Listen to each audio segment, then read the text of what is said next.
Ya, jadi Bang Pitung itu dikenal sebagai seorang yang gagah berani, suka menolong yang lemah. Pendekar dari Betawi yang di zaman 1880, di tahun 1880 beliau melawan VOC, membela orang-orang Betawi yang ditindas oleh Centeng dan para Demang Belanda.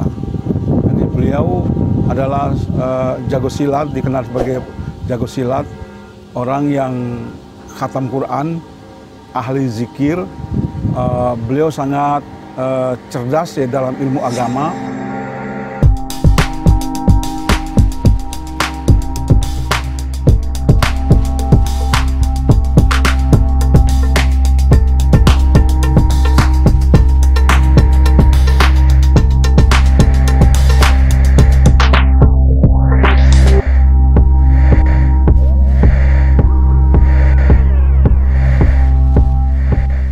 Jadi Bang Pitung itu adalah pejuang Islam yang membela orang-orang lemah yang ditindas oleh Belanda zaman itu, di sekitar 1800-an.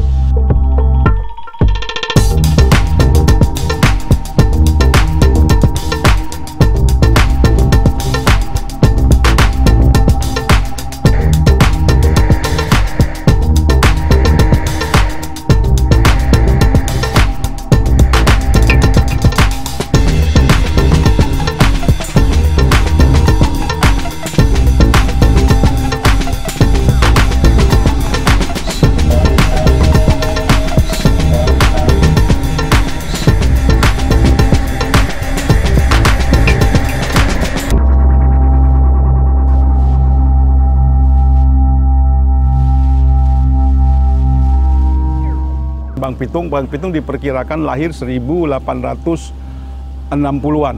Jadi 1860-an itu Bang Pitung lahir.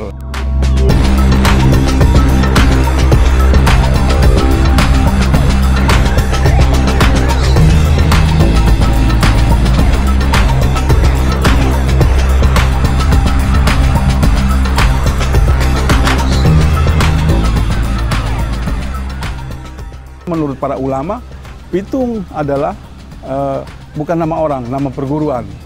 Pitung juga bukan perampok, tetapi Pitung menolong orang-orang lemah. Pitung juga tidak menggunakan jimat menurut ulama. Pitung adalah ahli zikir. Kalaupun disebut mereka menggunakan ilmu, mereka mengamalkan surat Al-Fatihah.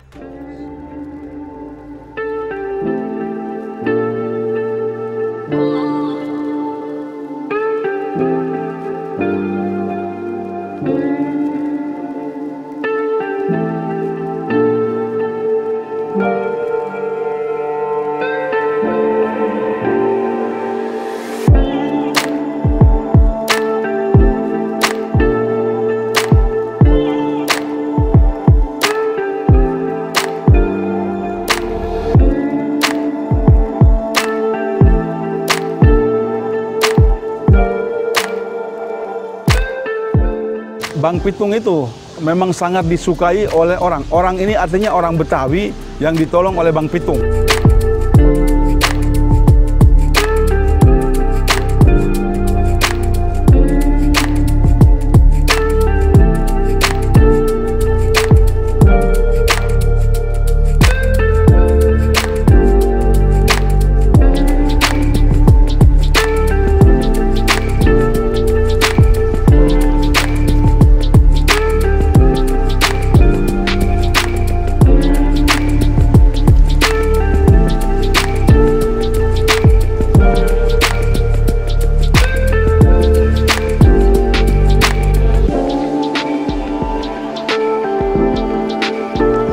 Masyarakat Betawi, orang-orang lemah dari belakangnya para ulama itu sangat membanggakan Bang Pitung, karena Bang Pitung itu ibarat istilah pendekar, orang yang gagah berani, suka menolong yang lemah.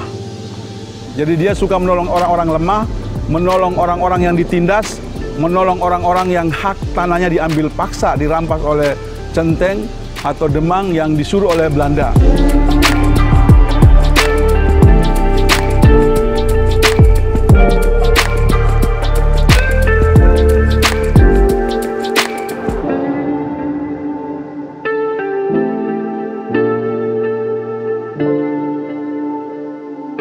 tempat masak dandang.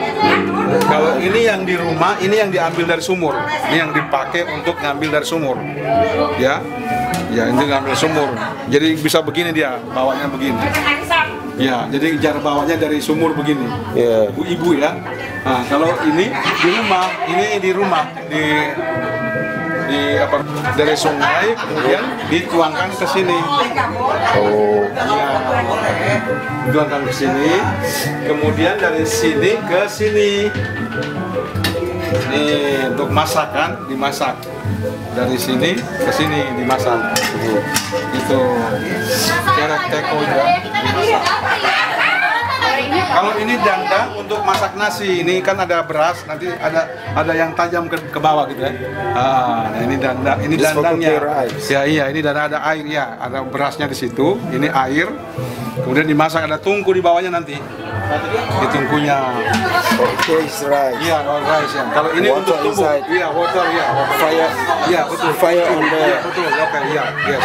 Yes, benar. Kemudian yang ini ditumbuk kalau padinya kan dimasak rice bukan ditumbuk. Nah ini kan padinya ditumbuk. Iya. Jadi beras di ini kan. Ini kan berasnya kan nanti di apa? Ya kan, iya ini gini. Nanti berasnya dimasak ke sini. Baru dipanasin gitu.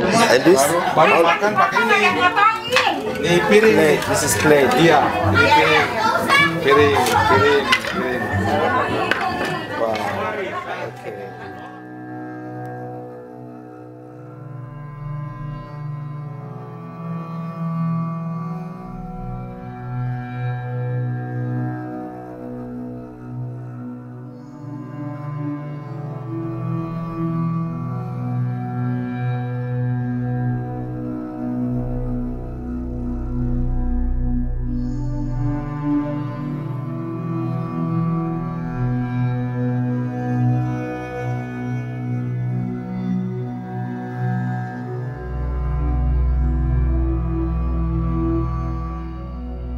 Rumah aslinya nasi pitung itu ada di daerah Rablong, tapi sekarang rumah itu tidak bisa diketahui karena di daerah situ sudah dibangun jalan layang, dibangun flyover dan pasar, jadi sama sekali tidak ada situs yang tertinggal di sana. Dan inilah satu-satunya situs yang pernah bersinggungan di rumah si pitung. Akhirnya pemerintah menetapkan ini sebagai rumah si pitung. Tapi lebih lengkapnya ini harusnya dibilang rumah singgah si pitung.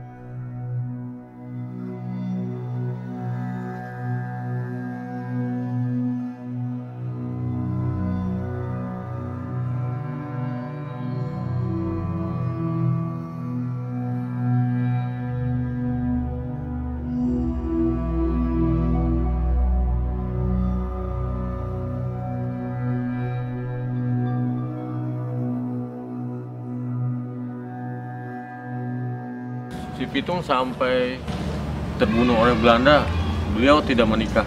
Jadi sampai sekarang tidak ada turunannya dan beliau tidak sempat menikah.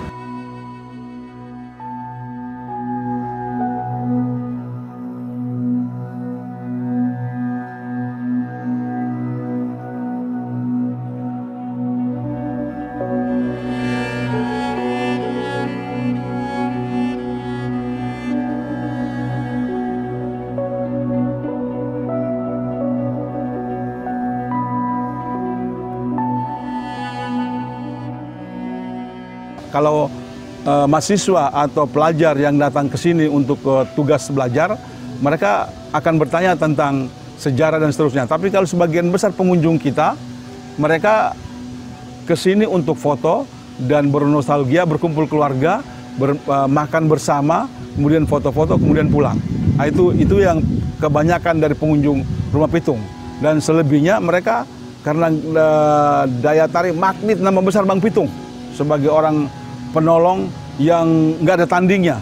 Di zaman yang begitu kejamnya Belanda, di zaman 1800-an, tampil Bang Pitung sosok menolong orang Betawi tanpa pamrih, tanpa mencari uang. Sementara sebagian besar orang Betawi mencari uang, mencari selamat untuk menyelamatkan dirinya.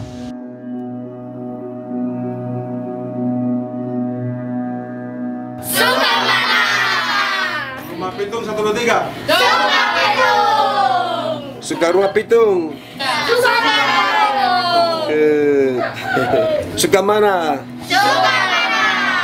Monas atau rumah si pitung? Kalau menurut versinya Belanda atau yang ditulis oleh Margaret van Zyl itu kan ketika dia ditahan di penjara Mester Jatinegara berdua dengan GI meninggalnya di penjara, kemudian Bang Pitung sempat lolos dari penjara, kemudian ditembak di Pondokopi. Jadi meninggalnya menurut versi Belanda itu dia ditembak di Pondokopi, kemudian setelah ditembak itu ditunggu 1 minggu. Karena zaman itu nggak ada orang yang berani mengaku kalau yang meninggal Pitung itu adalah saudaranya. Karena kalau mengaku itu saudaranya, maka mereka juga akan ditangkap oleh Belanda. Jadi dia meninggalnya tuh ditembak di Pondokopi. Banyak informasi, banyak versi yang menyebutnya dimutilasi atau dipotong, dipisahkan, kemudian dimortir. Kalau dimortir itu kan ditembak, dihancurin sehingga nggak meninggalkan jejak. Tetapi keterangan lain menyebutnya ketika dibunuh atau ditembak di Pondokopi, kepala dan badannya dikirim ke Rawabelong. Sehingga masyarakat di Rawabelong sana meyakini di belakang kantor Telkom Pos Pengumuman itu ada makam yang isinya kepala dan badan Bang Pitung. Tetapi pemerintah belum menulis secara resmi tempat itu sebagai makam Bang Pitung. Dan banyak masyarakat juga mengira kalau datang ke rumah Pitung ini, mereka mengira kalau di sini ada makam Bang Pitung. Ternyata di sini enggak. Jadi kalau keterangan itu kan dipotong 3, kepala dan badan dikirim ke Rawabelong, kakinya ke Marunda, kemudian tangannya ke Margonda Depok. Sehingga pemerintah membuat salah satu petilasan itu dari Marunda, juga di Setu Babakan juga termasuk petilasan Bang Pitung. Jadi ada 3 tempat, Rawabelong, Marunda, kemudian Setu Babakan antara Depok dan Lenteng Agung. Kira itu, jadi ditembaknya di Pondokopi. Nah, banyak versi yang menyebutnya kalau dia dibunuh seperti tabrak lari zaman itu, maka nggak ada mengaku selama seminggu, mayatnya dikirim ke rumah sakit yang sekarang kita kenal dengan RSPAD, itu rumah sakit Belanda dulu. Nah, kalau dia jadi milik rumah sakit, maka seperti orang yang tabrak lari, dipotong atau diapa jadi milik rumah sakit. Itu versi lain seperti itulah. Tapi kalau versi para ulama, mereka itu selama hidupnya diburu oleh Belanda, maka nggak dijelaskan kapan meninggalnya. Karena kalau mereka itu fisabilillah, jihad di jalan Allah, mereka ahli zikir, mereka ahli ibadah. Biasanya Allah memberikan tanda kematiannya, sehingga mereka menjauh dari tempat keramaian dan mereka kuburnya cuma ditandai dengan batu, ya nggak dibangun tinggi yang megah seperti yang kita saksikan sekarang. Nah, kemudian kenapa Belanda sangat mengkhawatirkan menunjuk makam? Karena Belanda khawatir kalau makam Bang Pitung itu dibikin jelas, maka itu dikhawatirkan masyarakat Betawi akan mengadakan perlawanan dengan semangat makamnya Bang Pitung. Daya tarik buat rumah Pitung, semua orang berbondong-bondong kemari dari seluruh Indonesia, nggak habis-habisnya, utamanya hari Sabtu dan Minggu. Itu karena menurut saya adalah pengaruh nama besar Bang Pitung. Pengaruh nama besar Bang Pitung itu sehingga orang penasaran, kayak gimana sih rumah Pitung? Mereka kemari sampai di kampung Marunda Pulau ini untuk menyaksikan langsung bangunan bersejarah yang pernah dilewati oleh Bang Pitung. Jadi kenapa orang menceritakan tentang Bang Pitung? Karena pengaruh nama besarnya orang kemari. Biasanya orang ke museum itu kan karena koleksi, karena catatan sejarahnya. Kalau ini biasanya karena pengaruh nama besar Bang Pitung yang luar biasa, dianggap sebagai penolong orang Betawi, sebagai pahlawan atau pejuang Islam yang membela orang lemah, yang kita sebut pendekar, orang yang gagah berani, suka menolong yang lemah. Beliau pesilat, beliau khatam Quran, beliau ahli zikir, ahli ibadah, sehingga itu mempengaruhi pikiran orang yang sampai kemari.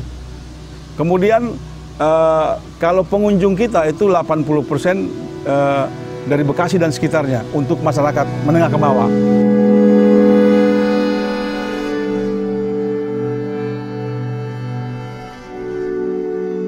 Jadi yang unik dari Betawi, kebudayaan Betawi itu dia sangat terbuka dengan simbol rumah kebayanya.